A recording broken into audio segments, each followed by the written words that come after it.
Good morning and praise Lord. आप सबको आज की सुबह का सलाम फिर से एक बार। और मैं पास्टर अनीश मसीह फिर से आपके साथ दुआ में और परमेश्वर के वचन को लेकर शामिल हुआ हूँ। आज की किताब जो है वो हमारी फिर से नीति वचन की किताब है, उसका 21 बाब और उसकी 22वीं आयत को आज हम पढ़ने जा रहे हैं। The word that I am going to share with you today is again from the book of Proverbs chapter 21 and verse 22. It says like this: A wise man scaleth the city of the mighty and casteth down the strength of the confidence thereof. बुद्धिमान शूरवीरों के नगर पर चढ़कर उनके बल को जिस पर वे भरोसा रखते हैं नाश करता है। क्या कहना चाह रहा है खुदा बाप का कलाम उस सुराब से? क्या आपको मालूम है, जब सुलेमान के पास ये मौका था, जब उसको राज्य मिल रहा था और उसके पास ये मौका था कि वो परमेश्वर से कुछ मांगे, तो जब सुलेमान खुदावंत से बात करने गया और खुदा बाप से मांगने गया प्रार्थना में, तो उसने सामर्थ को नहीं मांगा, उसने ताकत को नहीं मांगा, उसने बड़ी सेना को नहीं मांगा, पर आपको मालूम है उसने परमेश्वर से बुद्धि को मांगा। He asked for a wisdom. When Solomon was about to become a king, he went to the Lord and asked for the wisdom. He did not ask for the big or the great army. He did not ask for strength. He did not ask for weapons, but he said, God, I want your wisdom.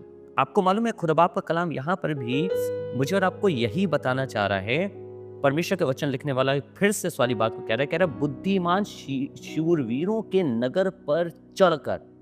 इसका मतलब जो बुद्धिमान व्यक्ति है वो शूरवीर से ज्यादा सामर्थी है। वो कह रहा है बुद्धिमान शूरवीर के नगर पर चढ़कर उसके बल को जिस पर वो भरोसा करते हैं नाश करता है। खुदा के लोगों, आज आपको इस बात के लिए इनकरेज करना चाहूंगा कि अपना भरोसा शक्ति पर, ताकत पर, सामर्थ पर ना लगाइए। अगर आपको कुछ मांगना है खुदा बाप से तो कहिए, खुदा बाप तू मुझे बुद्धि दे। सुलेमान की तरह कहना चाहता हूँ कि हमें तो भीतर और बाहर आना जाना नहीं आता, हम कैसे तेरी प्रजा का ख्याल रखेंगे, हम कैसे तेरे कार्य करेंगे। प्रभु, हमें तेरी बुद्धि की आवश्यकता है।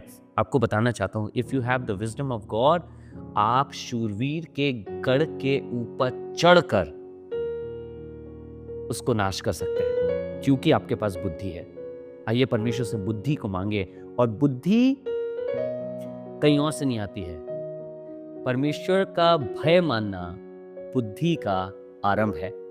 खुदावन के खौफ में रहना, खुदावन की आज्ञाओं को मानना, ये बुद्धि का आरंभ है। आइए दुआ करें। खुदा बाप, हम धन्यवाद करते हैं आपके वचन के लिए जिसने हमें सिखाया है, और हम धन्यवाद करते हैं प्रभु, आपका वचन हमें इंकरेज करता है, सामर्थ्य देता है। प्रभु, जब हम आपकी बुद्धि को ढूंढते हैं तमामों चीजें अपने आप हमें मिल जाती हैं। आज प्रभु किसी चीज को नहीं चाहते हैं, किसी ताकत को, किसी धन को, किसी सेना को नहीं मांग रहे हैं, पर प्रभु चाहते हैं आज हमें बुद्धिमान बना। हम आपका खौफ रखें, हम आपका भय रखें, अपने जीवन में कार्य करने से पहले आपके वचन के विषय में जानें, उससे सीखें प्रभु, ताकि खुदावंद यीशु मसीह आपका खौफ, आपका भय हमारे जीवन में रहने वाला हो सके, वो भय जो हमें बुद्धिमान बनाता है प्रभु। और चाहते हैं आपकी बुद्धि से भरकर प्रभु हम अपने घर के, अपने परिवार के, अपनी सेवकाई के सारे कार्य करने वाले हो सके। इस प्रार्थना को जीवित खुदावंद प्रभु यीशु मसीह नासरी के नाम से हम मांगते हैं, आमीन। आमीन। God bless you. खुदा बाप आपको बरकत दे। Keep joining us and keep praying with us.